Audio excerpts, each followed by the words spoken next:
ikhlas juga. Ini kan ayat Allah ini. Siapa yang menyuruh kita untuk bersegera untuk masuk surga?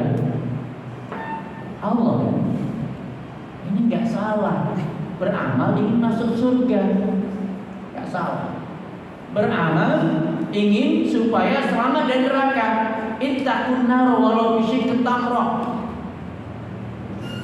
Berinfaklah, ya, bentengi dirimu dari neraka, walaupun dengan separuh kurma.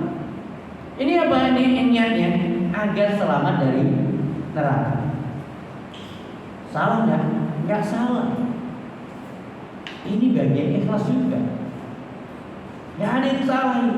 Karena selama dia mengamalkan amal itu adalah karena ada ayat dan hadis yang mendasari dia mengamalkan itu, itulah ikhlas.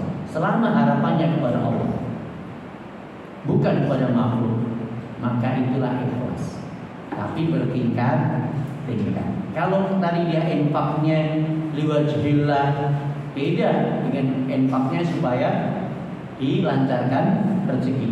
Dia sholat duha supaya lancar rezeki. Dengan sholat liwajhillah, beda. Ya.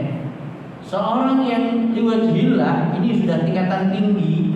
Ada surga nggak ada surga, ada neraka atau nggak ada neraka, dia tetap liwajhillah. Dia tetap beramal soleh. Tapi kalau tadi hanya masuk surga saja, seandainya surga nggak diciptakan bagaimana? Nggak beramal soleh. Atau seandainya nggak ada balasan dari Allah, infak tadi, nggak infak. Ini makanya tingkatan ikhlas itu berbeda, bertingkat-tingkat. Jadi bagaimana gaya bahasa wahyu itu membentuk, menggiring kita untuk mencapai tingkatan-tingkatan berikut. Ya. Kalau untuk maka infak tadi karena doa malaikat di pagi hari, itu memang untuk mereka yang memang belum tumbuh imannya secara kuat, secara sempurna, ma'rifatnya kepada Allah masih kurang. Dia hanya yang dohir, imannya itu masih apa yang nampak. Kalau masih apa yang nampak ya sudah, itulah disuruh infak, nanti Allah akan ganti. Kira-kira itu. Jadi ikhlas itu bertingkat-tingkat. Jadi jangan salahkan kalau ini sholat kok untuk supaya dapatkan rezeki. Kalau dia mengharapkan kepada Allah, nggak salah.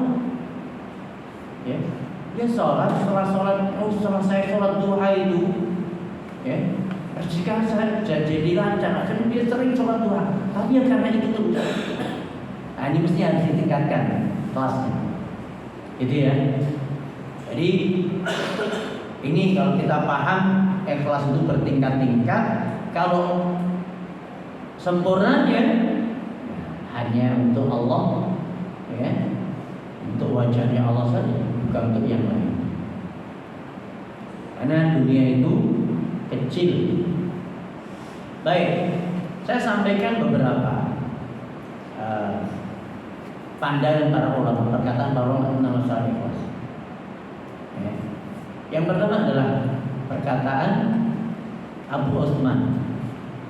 Qala Abu Utsman Sa'id An-Naisaburi.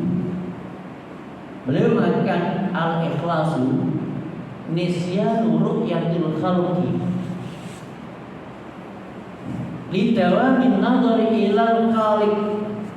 Ikhlas itu melupakan pandangan makhluk, melupakan penilaian, komentar, pandangan makhluk. Dia nggak butuh itu.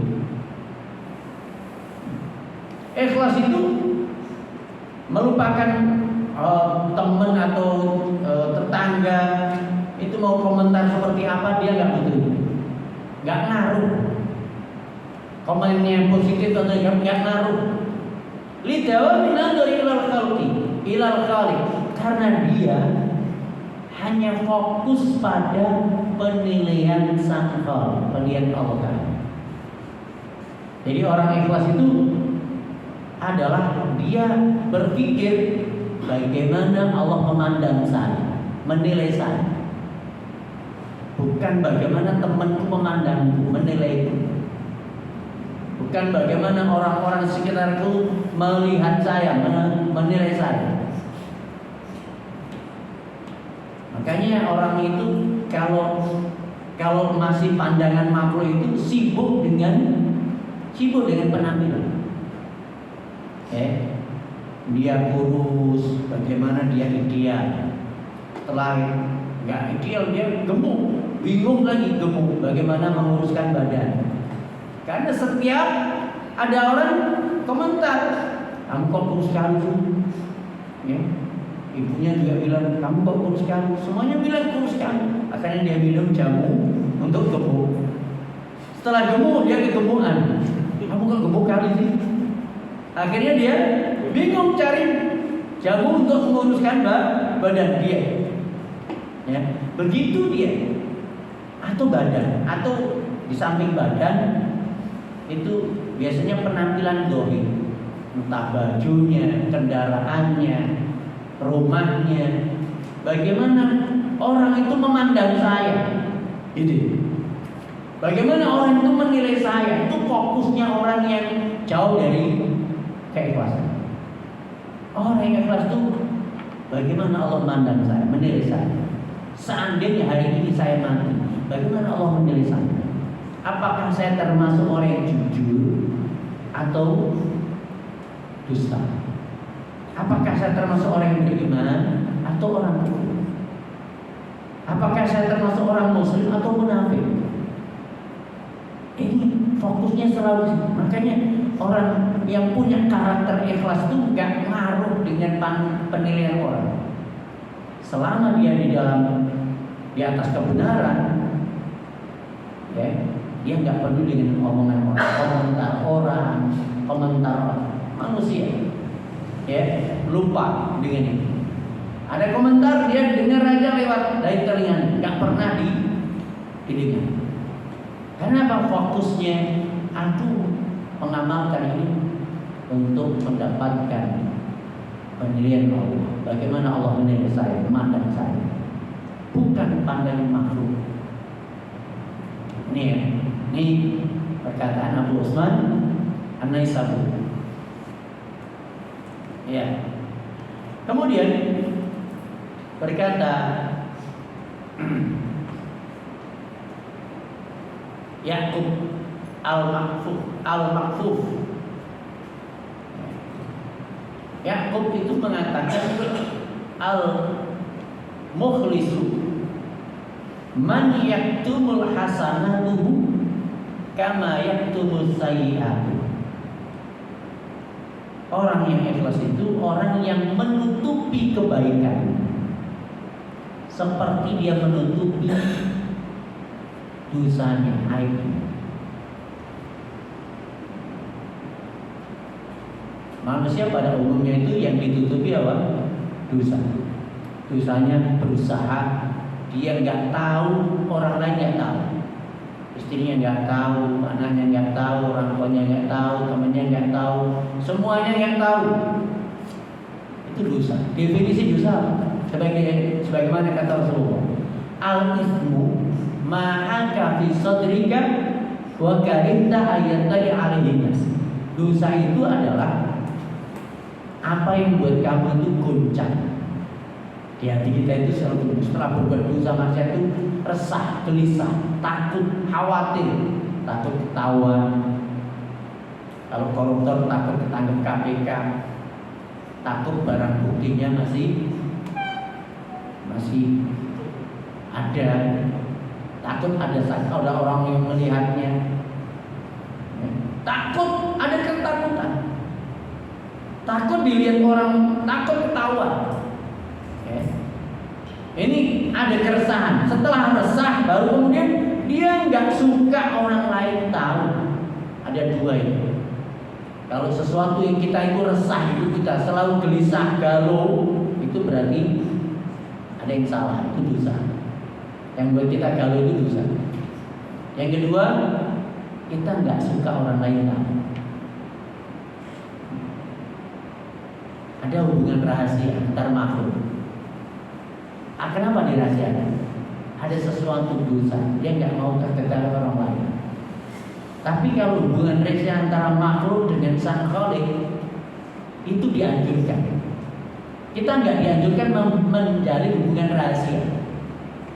Misalnya saya sama beliau, ada hubungan rahasia. Ya. Istri saya nggak tahu, istri dia nggak tahu, semua orang nggak tahu, hanya kami berdua. Ada sesuatu. Kenapa perlu dirahasiakan? Tapi kalau antara saya dengan Sang Khalik, ya, rahasia, nggak ada yang orang tahu, itu yang diutamakan. Diharapkan hanya kita sama Allah saja yang tahu amal kebaikannya. Makanya Yakub al-Maqfuf mengatakan orang yang ikhlas itu orang yang menutupi kebaikannya, baiknya itu, bukan amal dosanya. Kebaikannya ditutupi, disembunyikan, sebagaimana dia menyembunyikan dosa. Makanya ada 7 golongan yang dinaungi di akhirat itu apa? Orang yang pertama adalah warajulun tasaddaqa bi shadaqatin fa'fa, hatta la ta'lamu shimaluhu ma yunfiqu yamin. Seorang yang bersedekah, dia sembunyi-sembunyi sampai tangan kirinya nggak tahu apa yang disedekahkan oleh tangan kanan. Yang berusaha. Suami ketika sedekah, istri nggak tahu. Istri sedekah, suami nggak tahu. Ya. Jadi kalau kita para suami ini, antum kirim ke orang tua, ke ibu, ke ayah, nggak usah tahu, nggak perlu dikasih tahu ke istri. Apalagi uang antum sendiri. Biarkan menjadi rahasia antara kita dengan Allah Ta'ala, sama bapak atau sama orang tua kita. Gak usah kasih tahu, gak usah buat status. Alhamdulillah udah bisa ngirim orang tua. Gak usah. Cukuplah ini kita dengan Allah. Gak usah disaksikan, dilihat oleh makhluk. Gitu ya. Kita baca Quran, kita zikir, kita gak usah kita buat status. Status itu membuat kita jadi gak bisa menyimpan, menyembunyikan kebaikan kita. Padahal orang yang ikhlas itu kalau kita hanya wa kafa billahi syahida, cukuplah disaksikan oleh Allah. Nggak perlu kita buat status. Ya. Mau amal soleh apa aja nggak perlu buat status. Itu. Nah ini, jadi sembunyikan. Yang kedua apa tadi? Yang 7 golongan tadi, warajulun khaliyan. Ketika seorang laki-laki, seseorang yang dia ketika berdiri, ya, faqadul aina, dia meneteskan air mata karena dia ingat sama Allah. Ya, ketika dia sendiri merenungkan tentang dosanya, merenung tentang nikmat Allah begitu banyak, dia sedikit taatnya, ya, akhirnya dia menetes air mata. Bukan menetes air mata di depan kamera. Enggak, dia sendiri. Ketika dia sendiri, ya, suami istrinya nggak tahu, semuanya nggak tahu, antara dia dan Allah Ta'ala. Nah ini orang betul-betul hanya Allah yang dia harapannya hanya kepada Allah Ta'ala. Lah karakter ini yang kita mau. Kalau orang tua itu punya karakter ini, ya, maka insya Allah disitulah Allah akan memberikan kepada kita kemudahan-kemudahan yang lain, termasuk dalam pendidikan, ya, dalam membangun rumah tangga. Semuanya akan dimudahkan kalau kita itu punya hubungan spesial dengan Allah. Semua yang kita punya itu milik Allah kok. Istri kita milik Allah, anak kita milik Allah. Ya. Semua yang di muka bumi ini milik Allah, rezeki milik Allah, semuanya milik Allah. Kalau kita punya hubungan spesial dengan Allah, Ini hamba tuh hanya mau amalnya hanya untuk aku. Kira-kira hamba ini susah nggak? Nggak ada yang susah. Maka ini rahasia salah satu karakter ini. Memang karakter ini harus diusahakan dan berat untuk memiliki sifat ini sangat berat. Karena nafsu kita, setan menginginkan amal kita itu hapus. Nafsu kita menginginkan dikenal orang, terkenal, viral gitu ya. Zaman sekarang zaman seperti itu. Zaman yang semua orang pengen viral, pengen subscribernya banyak, pengen itulah. Itu sangat jauh beda dengan yang diajarkan para salaf itu nggak pengen terkenal, tapi malah terkenal. Nggak pengen terkenal, tapi malah dibuat oleh Allah terkenal. Karena hidupnya hanya untuk Allah, dia nggak terkenal di muka bumi, tapi terkenal di langit, dan akhirnya abadi di bumi namanya. Iya. Ini perkataan siapa? Yakub Al-Makfur. Kemudian perkataan beliau masih perkataan beliau Yakub juga. Beliau mengatakan al-mukhlisu may yastawi indahu madihuhu wa dhammu. Orang ikhlas itu orang yang sama saja dipuji atau dicela. Lah inilah ujian keikhlasan. Ketika nggak dihargai, ya seorang suami berusaha menutupi kebutuhan, terus tapi istri itu nggak menghargai. Ya. Pulang nggak disiapin minum belum ada, gorengan juga nggak ada. Ya. Dia belum mandi, rumah masih berantakan, anak belum dimandikan. Ya. Dan dia cuek ketika kita assalamualaikum, dia di kamar atau di dapur waalaikumsalam tanpa ekspresi menyambut, bangkit, nggak menghargai. Ini nggak sakit. Kalau orang ikhlas itu nggak sakit hati. Lah orang yang maunya dihargai, ya, maunya dipuji, ini akan sakit hati. Ya, akan sakit hati. Dan orang yang hidupnya tadi biasanya hidupnya amalnya untuk selain Allah tadi untuk makhluk, itu gampang sakit hati, gampang tersinggung, sensitif, gampang terluka. Orang yang sensitif itu jauh dari keikhlasan. Ya. Karena apa? Dia maunya dipuji, gak mau kalau dia didiemin aja sakit, apalagi dicela, dicaci, dikritik. Ya.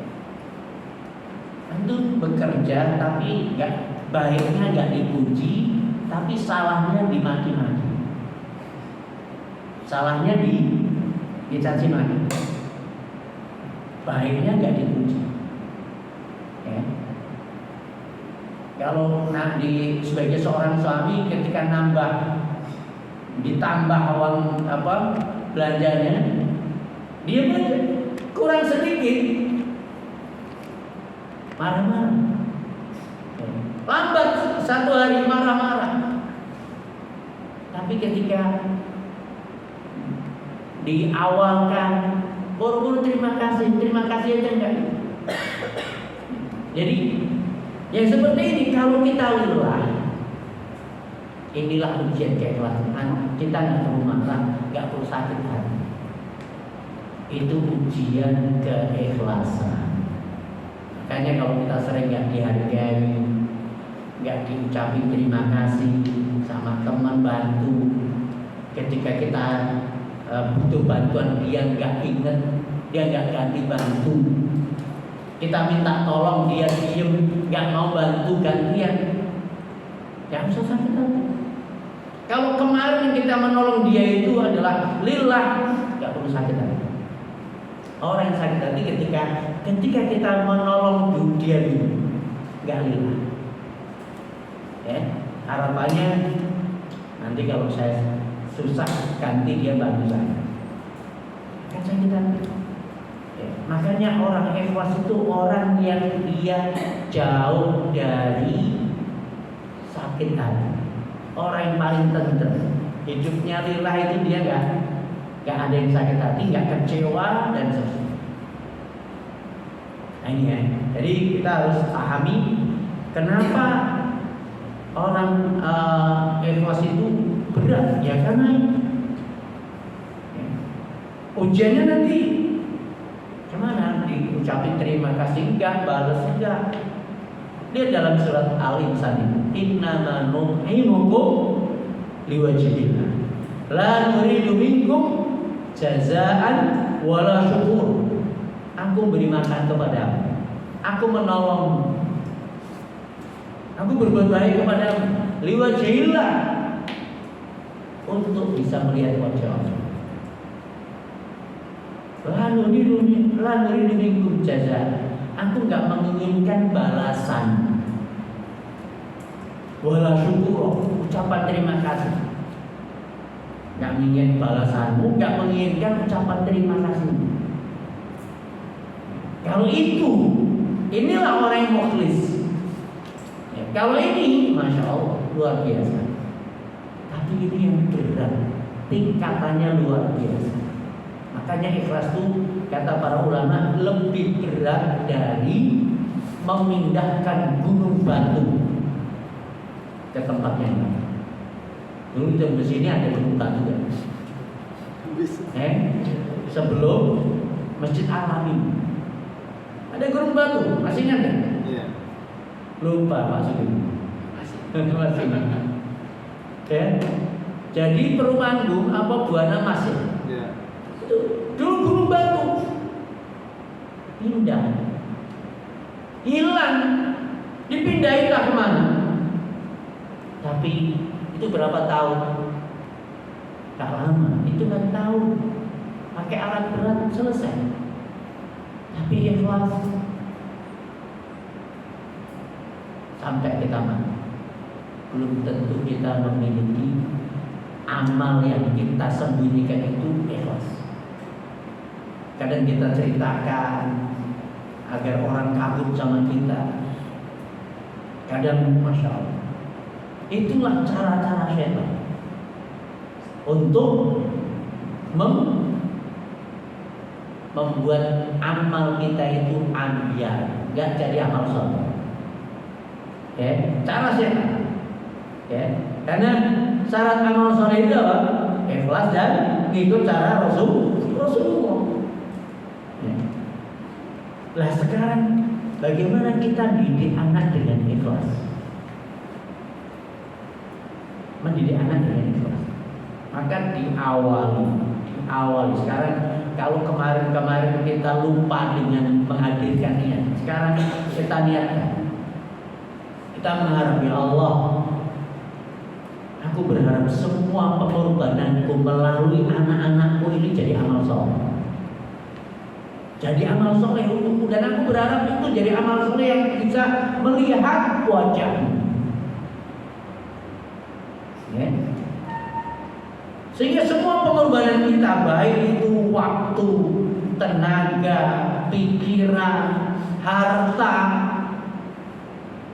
untuk nyekolahin anak, biaya melahirkan dia dulu, beli susunya, beli bajunya, mainannya, jajannya, nyekolahin anak, ketika sakit untuk ke rumah sakit, semuanya itu harapkan lillah. Jangan mengharap balasan dari anak. Kalau mengharap balasan anak, masya Allah, ini nanti semakin besar harapan kita kepada anak, semakin sakit hatinya saat anak itu nggak membalas. Ya, semakin sakit hati. Dan inilah perkataan Ali bin Abi Thalib. Apa kata beliau? Siapa yang mengharap kepada makhluk, maka Allah akan siksa dunia dengan siksaan yang sangat pedih. Siksaannya kekecewaan, sakit hati. Kita berusaha dari kecil, kita sayang-sayang, ya. Tapi harapan kita hanya pada anak. Nanti kalau udah gede, ya, ayah udah tua, ganti ya kamu merawat ayah saat kita nyuapin. Nanti ya, ganti suami ayah kalau ayah sudah nggak mampu makan sendiri. Saat kita nyuapin nanti ganti nyuapin ayah ya salah besar. Salah besar. Inilah yang membedakan ilmu dan yang tidak berilmu. Ya. Dan berapa banyak seperti itu orang tua yang di sana harapannya hanya kepada anak. Ya. Nyekolahin anak tinggi-tinggi agar nanti dia bisa hidup enak, nepeng hidup enak sama anak. Nyekolahin anak itu apa? Ya tadi supaya anakku nanti bisa mendapatkan rezeki yang banyak, saya nanti masa tuanya enak hidup sama anak. Nah, kalau anak ternyata nggak mau kita tumpang teman. Ada orang tua punya anak 4, 2 laki 2 perempuan. Semua anaknya itu udah disiapin rumah. Ini untuk masa tua. Dia sudah men-setting. Berhayal masa tuanya itu nanti aku dikelilingi anak-anakku dan cucu-cucu. Udah men-setting, menyiapkan. Kalau 4 anaknya itu nggak ada yang hidup bersama beliau. Yang laki dia ngikut istrinya karena yang punya kerjaan, punya sumber rezeki pendapatan itu istri. Yang perempuan ikut suami. Jadi orang tua itu 4 rumah itu kosong. Ya. Betapa ini sudah muncul. Beliau sekarang tinggal sendiri. Ya. Ibunya istrinya udah meninggal, tinggal beliau sendiri, laki-laki. Jaga 4 rumah. 4 rumah itu dijaga sendiri, bersihin tiap hari. Anak-anak nggak ada. Apa itu? Stres. Karena dia harus apa yang dia setting, dia harapkan itu tidak terwujud. Ya.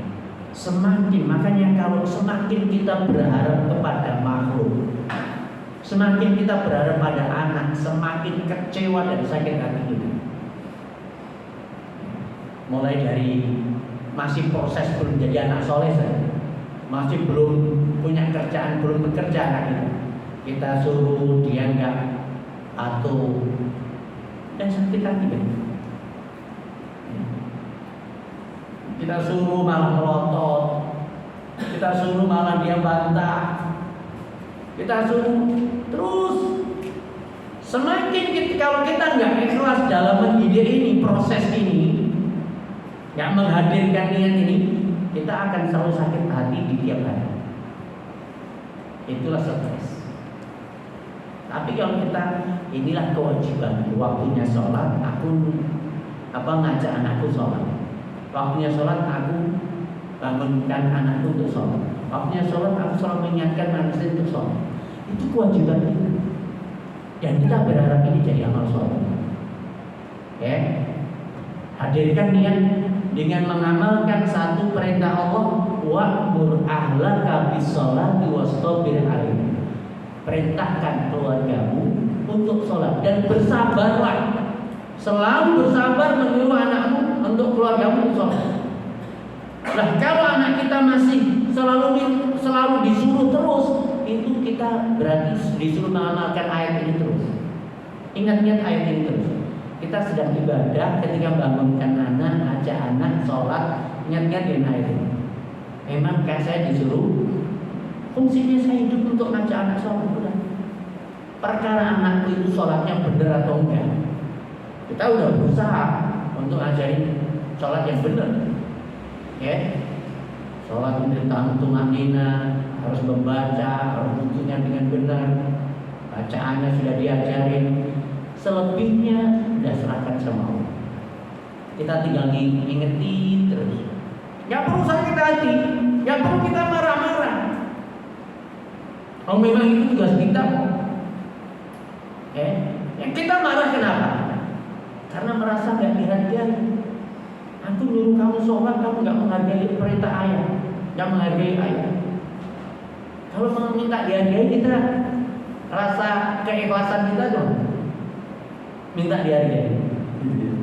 Nah ini yang harus. Maka kita belajar lagi untuk lebih bagaimana merealisasikan ikhlas itu dengan baik. Ya. Karena kita pokoknya tugasku mengingatkan, membangunkan, nuturi, nasihati sudah dengan baik. Setelah itu kita banyak doa kepada Allah untuk anak kita. Udah begitu. Nanti hasil akhirnya soleh nggak soleh itu urusan Allah Taala. Yang penting ini adalah ladang soleh, ladang amal soleh. Jadi ini kalau begini maka kita akan selalu bisa terus mengawal, mendampingi anak. Tapi kalau tidak, kita akan selalu marah terus sama anak, kecewa terus sama anak, sakit hati terus sama anak. Padahal orang ikhlas tadi nggak perlu sakit hati. Ya. Jadi karena kita hanya mengharapkan Allah Ta'ala jadi amal soleh. Ya. Jadi ujian keikhlasan itu apa?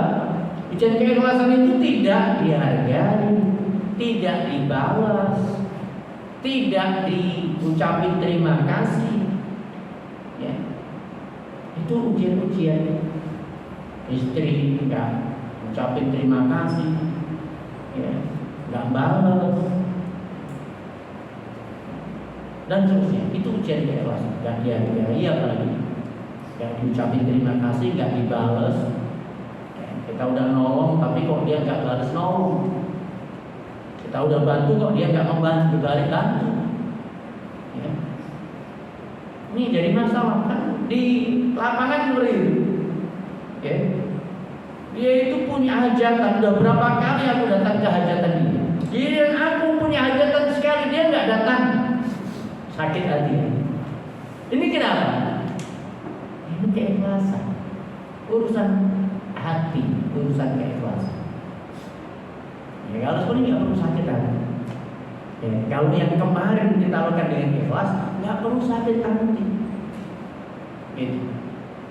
Ini yang harus kita. Makanya belajar ikhlas itu nggak bisa hanya menghafal dalil, tapi ketika kita ditemukan dengan orang-orang yang nggak bisa menghargai kebaikan kita, dipertemukan dengan orang-orang yang nggak mau ucapin terima kasih kepada bantuan yang kita berikan, nggak balas apa yang kita berikan, itulah ujian keikhlasan.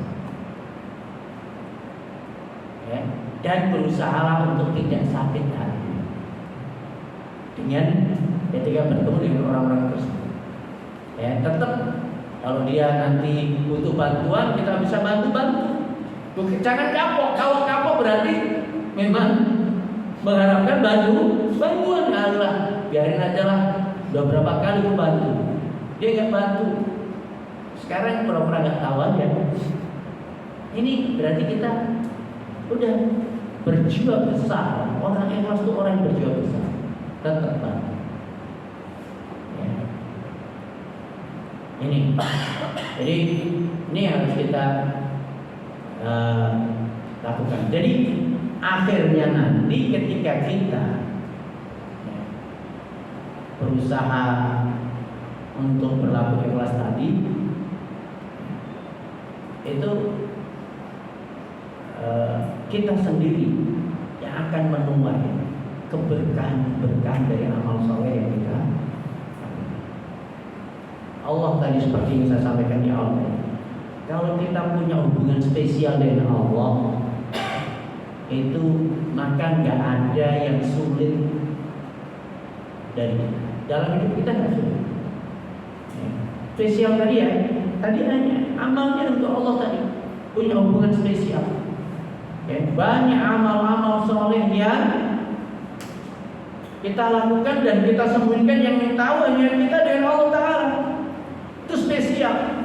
Dan insya Allah nanti kita bisa melihat Allah berpihak pada kita dan dari semua sisi. Ketika maka ucapan para ulama itu benar, siapa yang memperbaiki hubungannya dengan Allah, Allah akan perbaiki hubungan makhluknya dengan dia dengan makhluk. Kalau antum punya hubungan dengan istri, antum kuncinya hubungan sama Allah. Udah benar belum? Kita sama Allah itu jujur nggak? Kalau jujur, Allah melihat kejujuran kita, nggak lama itu masalah itu akan terurai. Allah akan selesaikan. Masalah dengan anak selesai. Masalah dengan apa saja Allah akan selesaikan. Mudahkan. Wa may yattaqillah yaj'al lahu makhraja. Siapa yang bertakwa kepada Allah, Allah akan berikan jalan keluar. Semuanya milik Allah, istri milik Allah, dalam kendali Allah, anak dalam kendali Allah, hati anak kita itu dalam kendali Allah, demikian juga hati istri kita dalam kendali Allah. Enggak perlu khawatir. Tinggal bagaimana kita masalahnya itu hubungan kita sama Allah itu enggak ada yang spesial. Enggak ada amal yang kita andalkan gitu. Enggak ada amal yang kita andalkan. Makanya ketika ada 3 orang yang terjebak dalam gua itu masing-masing memiliki amalan andalan. Amalan yang tingkat keikhlasannya sangat tinggi. Terjebak dalam gua itu. Apa yang pertama? Amal soleh bakti sama orang tua. Setiap kali kalau dia, karena orang tua itu tinggal bersama, setiap kali pulang ada bawa susu, selalu ayah sama ibu dulu. Anaknya nanti, istrinya nanti. Ini ayah sama ibu. Kakek dan neneknya anak-anak itu didahulukan. Orang tua dulu, baru nanti ke anak dan istri. Terus satu ketika dia terlambat. Bapak ibunya sudah tidur, anaknya yang kelaparan gak bisa tidur. Ketika dia pulang bawa susu, anaknya sama merengek-rengek di kakinya. Ayah lapar, ya ini untuk kakek nenek dulu. Untuk kakek nenek dulu. Kita nanti untuk orang tua, kakek dan nenek. Sampai seperti itu, mendahulukan orang tua daripada ini orang tua yang hidup bersama kita satu rumah. Kalau antum punya orang tua hidup dalam satu rumah, ini dahulukan sebelum anak dan istri. Sampai seperti itu. Sehingga anaknya sampai merengek-rengek seperti itu, dia tetap gak dikasih. Hingga pagi ketika orang tuanya bangun, kasihkan bersama ayah dan ibunya, baru kemudian diberikan kepada anak dan istri. Yang kedua seorang yang saudara. Dia pekerjaannya ini minta, dia pergi, dia bekerja, tapi dia kemudian pergi tanpa pamit. Tapi gajinya diwujudkan dalam bentuk 1 ekor sapi atau kambing untuk tempat. Pergi. Dan ini hewan ini yang dipelihara sampai beranak pinak jadi satu lembah. Bertahun-tahun kemudian dia datang, Tuan, aku dulu pernah kerja sama Tuan, belum sempat ambil upah, saya minta upah. Itu Pak, satu lembah itu. Jangan apa istilahnya? Jangan ngaco lah, jangan ngerjain saya. Kosong, lu kayaknya cuma seekor atau 2 ekor. Iya, tapi kamu tinggalkan, itu saya pelihara. Ya, itu punya kamu semua. Digiring semua dibawa pulang. Tidak meninggalkan satu pun. Dia enggak, maksudnya dia kan berhak untuk mendapatkan apa? Upah untuk memelihara. Ya, minta upah balik dong, tapi enggak, ambil semua. Dia enggak sakit hati, masya Allah. Ya Allah, kalau itu jadi amal solehku, lepaskan kami dari keluarga. Yang ketiga, meninggalkan dosa besar, meninggalkan zina. Ketika dia sudah bayar sama anak pamannya. Ya dulu waktu dia ngajak anak paman untuk zina, tapi dia nggak mau. Tapi ketika anak pamannya ini dia sudah melarat, paceklik, kepepet, datang dibayar. Tapi ketika melakukan itu, anak paman mengatakan, wahai laki-laki, takutlah kepada Allah, takutlah kepada Allah, jangan kau sobek perawanannya dengan cara yang masih. Dia gak jadi melakukan zina. Ya, uang tetap dikasihkan. Meninggalkan dosa besar karena Allah. Ini pun termasuk amal.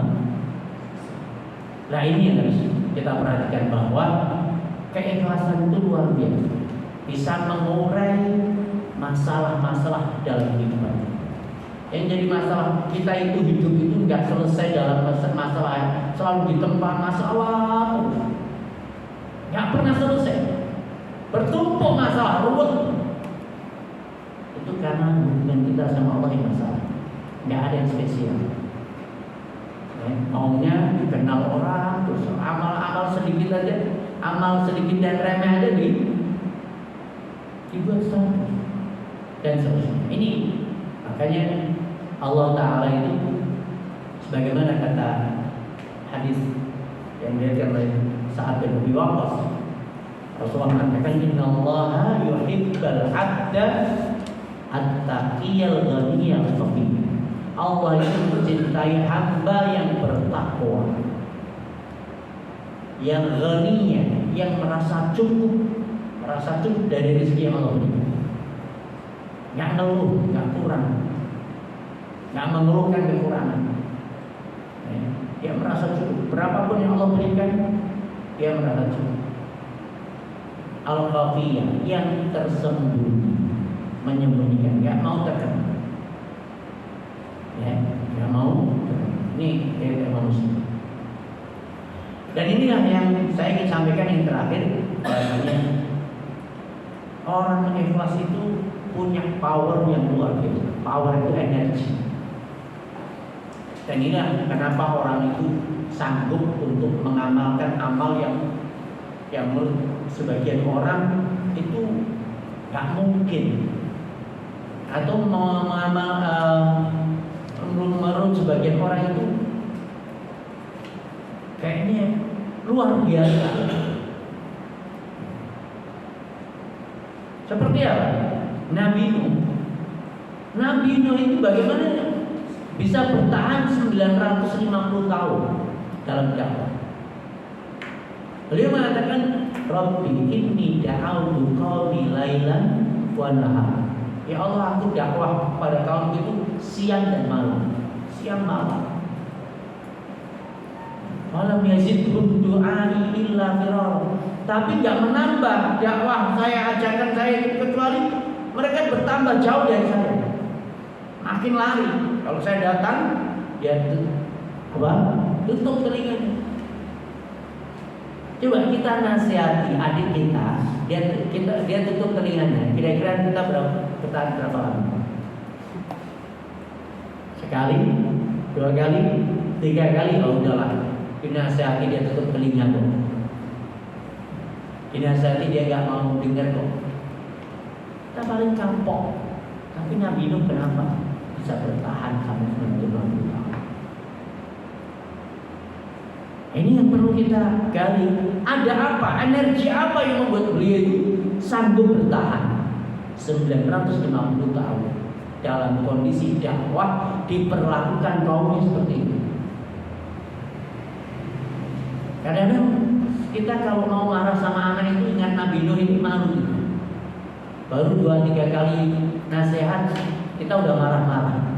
Nabi Nuh itu, Masya Allah. Jadi yang membuat beliau bertahan itu urusanku, kewajibanku, ngingetin, ngajak menyembah Allah, ngajak meninggalkan kesyirikan, ya, itu urusan saya. Perkara mereka sikapnya seperti apa itu bukan urusanku.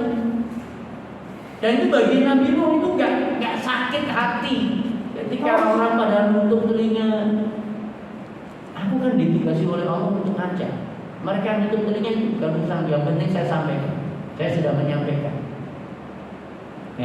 Mereka dengar nggak dengar, terima nggak terima, bukan urusan. Urusanku adalah menyampaikan, menjelaskan dengan cara hikmah. Selesai.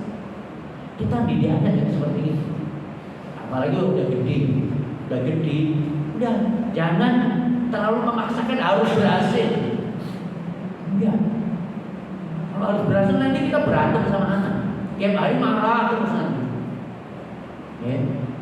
Itu enggak. Nanti akan ini karena kita salah tadi. Tapi kalau kita berusaha, ini memang ladang amal. Aku hanya disuruh menyampaikan, mendidik, membimbing, bagaimana anakku menerima atau tidak itu urusan Allah Ta'ala. Untuk hidayah. Hidayah itu kalau Allah berikan hidayah pada anakku, dia akan nurut, taat, ikut. Kalau belum beri hidayah, dia memang seperti itu, dia melawan, menjawab. Itu jangan sampai menyulitkan kita untuk terus. Nah inilah yang berat. Yang saya katakan berat yang menjadi orang mukhlis itu lagi. Akan tetapi orang yang mukhlis itu sebenarnya orang yang paling ditakuti oleh syaitan. Syaitan itu paling takut sama orang yang ketika syaitan itu bersumpah akan menyesatkan anak Adam. Rabbi bi'izzatika, Rabbi bi'izzatika la aqudannahum siratal aku akan sesatkan mereka dari jalan kanan kiri depan belakang. Pada akhirnya ayat itu ditutup illa ibadaka minhumul mukhlasin, kecuali hambamu yang ikhlas. Dia nggak bisa disesatkan oleh syaitan. Hamba yang punya hubungan spesial sama Allah Ta'ala ini nggak bisa dikuasai oleh syaitan. Yang selalu berusaha untuk menjaga hatinya untuk ikhlas. Ini nggak bisa dikuasai oleh syaitan. Oleh karena itu dalam ini, kalau kita mendidik anak, kita akan bisa sukses. Minimal kesuksesan kita itu ukurannya apa? Satu, ukurannya adalah amal soleh. Semua pengorbanan kita jadi amal soleh. Itu kita akan jadi orang sukses. Semua pengorbanan kita jadi amal soleh. Itu ukuran sukses yang pertama. Yang kedua, jadi amal soleh dan anak soleh. Kalau nggak jadi anak soleh, minimalnya jadi amal soleh itu. Karena apa harus wajib jadi anak soleh? Enggak. Nggak ada kewajiban anak kita jadi anak soleh. Karena soleh dan tidak itu urusan hidayah, gitu ya. Jadi kita akan sukses. Sekali lagi saya katakan kita akan sukses kalau kita itu orang yang itu selalu sukses. Pertama tadi sukses karena amalnya jadi amal soleh, semua pengorbanan tadi menjadi amal soleh. Yang kedua, anaknya jadi anak soleh. Jadi kalau orientasi kita jadi amal soleh, nanti semua pengorbananku, kebaikanku itu melalui anak-anakku ini jadi amal soleh insya Allah Ta'ala, bisa melihat wajah Allah. Kalau orientasi seperti itu sebenarnya seperti perumpamannya kalau seorang itu nanam kangkung, nanam sayur. Nanam kangkung, waktu nanam kangkung itu mengharapkan rumput tumbuh nggak? Nggak berharap rumputnya tumbuh. Yang orang yang nanam kangkung itu hanya satu impiannya, aku nanti panen kangkung. Nggak membayangkan panen rumput, ya kan? Tapi rumput lebih lebat daripada kangkung. Ternyata kelincinya juga tumbuh dari rumput. Rumputnya dipangkas, kasih kelinci. Ya. Panennya 2, kangkung dan rumput. Tapi kalau seorang itu nanam rumput saja, aku nanam rumput, kangkungnya tumbuh nggak? Nggak ada. Kangkung nggak tumbuh, bayam nggak tumbuh, sawinya nggak tumbuh. Dia hanya panen rumput. Seorang yang mengharapkan hanya dunia saja, dia nggak akan dapat di akhirat, karena dia hanya mengharapkan rumput. Harapannya rumput. Tapi yang mengharapkan di akhirat 2, kita akan panen 2. Di akhirat sudah pasti, kita akan dapat dunia itu ngikut seperti rumput. Jangan diharap. Dunia ini jangan diharap akan ngikut seperti rumput. Para sahabat Nabi itu hidupnya untuk apa?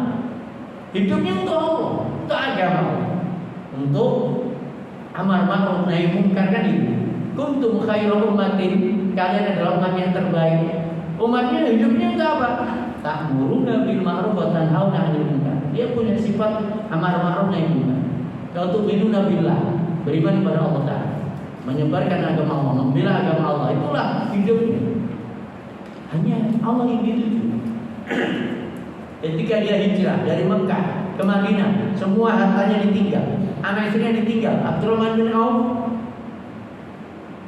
ini seorang diri, semua anak istrinya hartanya tinggal ke Madinah. Harapannya apa? Wajah Allah. Setelah itu Allah berikan semuanya. Di akhir dia menjadi radhiyallahu anhum wa radu an. Allah ridho pada mereka. Mereka pun puas dengan keridhaan dari Allah Ta'ala, dan dunia ditaklukkan. Nah, kalau kita berharap dari kebaikan yang kita berikan kepada anak itu adalah liwajhillah, bonusnya nanti jadi anak soleh. Bonusnya nanti anak akan nurut sama kita. Bonusnya nanti anak akan melayani, memuliakan kita. Bonusnya nanti anak membalas. Bonusnya bahkan lebih dari yang kita harap. Padahal kita nggak pernah mengharap. Nggak pernah kita mengharapkan anak itu membalas, nanti merawat di masa tua, enggak. Contohnya gini, seorang ayah yang merawat anaknya dengan ketulusan, lillah tadi, itu kan tulus, tanpa pamrih. Itu dari hati akan disambungkan ke hati anak kita. Anak kita itu akan merasakan ayah itu tulus dalam membesarkan anak-anak, membiayai anak-anak. Gak ada pamrih apa-apa, gak pernah cerita nanti kalau ayah nang masa tuanya begini enggak. Bahkan ketika anak-anaknya sudah punya kemampuan finansial, datang memberikan, ini untuk ayah, ini untuk ibu, udahlah nak, simpan aja, ayah nggak butuh itu. Itu untuk biaya sekolah anak-anak, biaya sekolah cucu-cucu ayah. Kan itu ada orang tua seperti itu, dia nggak mengharapkan balasan dari anak, udahlah untuk kamu, untuk biaya anak-anak. Kamu masih punya anak banyak, Jangan, nggak usah mikir ayah, nggak usah mikir ibu. Ini orang tua yang masya Allah. Padahal anaknya berusaha. Itu dulu nggak pernah terpikir. Ya. Lah itulah. Maka jangan orientasinya pada anak, mengharapkan anak, jangan. Orientasinya amal saleh, itulah karakter ikhlas. Orang tua kalau karakternya ikhlas itu, dia nanti jauh dari kekecewaan ketika anak gak membalas, ketika anak gak menghargai, ketika anak gak terima kasih, ketika anak gak memuliakan, lebaran gak datang gak sakit hati, gak datang ampo waktu lebaran gak sakit hati. Kita sudah selalu khusnudon sama anak. Dia mungkin masih sibuk ngurus kerjaannya banyak. Ya, kewajiban itu adalah membesarkan dan mendidik, dan sudah jadi besar. Mereka tahu atau tidak urusan dia dan sama Allah. Urusan itu sudah selesai. Jadi kewajiban itu sudah selesai. Urusan dia, kewajiban dia tentang orang tuanya itu tanggung jawabnya sama Allah. Kan gitu. Ini lebih tentram orang tua seperti ini daripada yang selalu nunggu anaknya, nunggu angko anaknya, nunggu terus. Ini selalu sakit hati, kecewa. Ya, barangkali ini bisa kami sampaikan. Ada pertanyaan, kami bersilakan.